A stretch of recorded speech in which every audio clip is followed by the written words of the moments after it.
I now recognize Representative Brad Sherman from California for 5 minutes.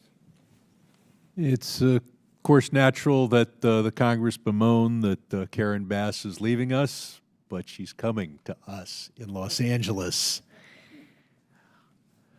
Many of you would like to have a mayor as good as Karen Bass. There are many issues in Africa, but I'm going to devote my 5 minutes to the conflict in Ethiopia and Tigray, which is the bloodiest conflict in the world this decade. We've seen some food get in, and I hope that we also focus on the medicine getting in as well. I want to focus on Eritrea. Our embassy in Asmara has verified that Eritrean forces have been in northern Ethiopia, that they've blocked humanitarian assistance, that they've committed human rights abuses, including rape and the killing of children.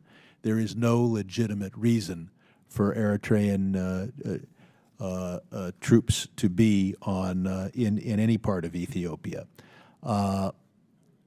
I'm, of course, hopeful that they'll withdraw their troops, but they're not a party to the agreements that the Assistant Secretary has cited. Assistant Secretary Fee, will you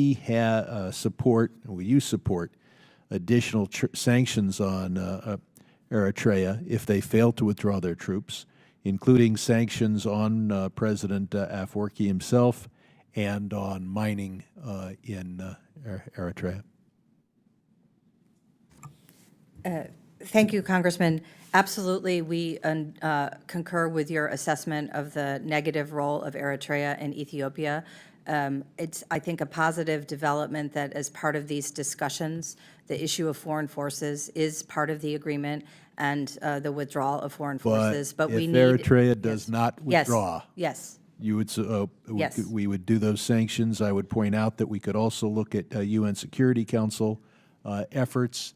Of course, Russia would veto because Eritrea is one of the 5 countries in the world to actually vote against the Ukraine resolution. We could include not only that, but we could look at an anti-shipping campaign not aimed at ships bringing food or medicine, but those bringing luxury goods to Asmara. For 2 years, the Ethiopian government has used hunger as a weapon. We have to have a contingency plan should the Ethiopian government fail to meet its conditions under these agreements.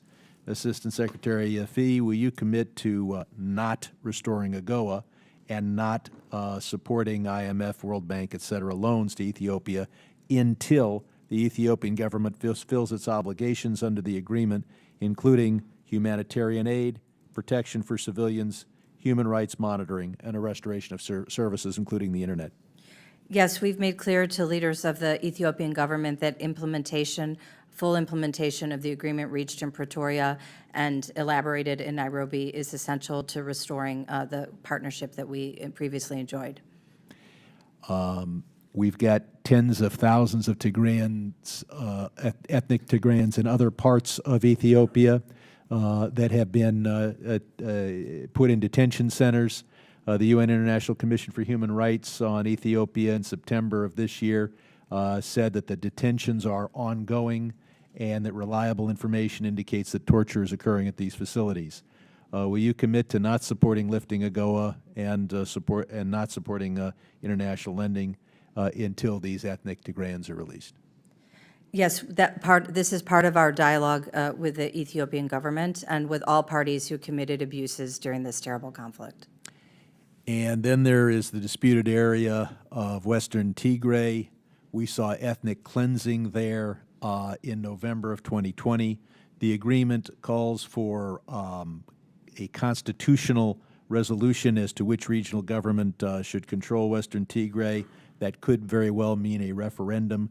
Wouldn't any such referendum have to include only those people who live there before the ethnic cleansing, rather than excluding those who have been driven from their homes and including those who moved in after November of 2020?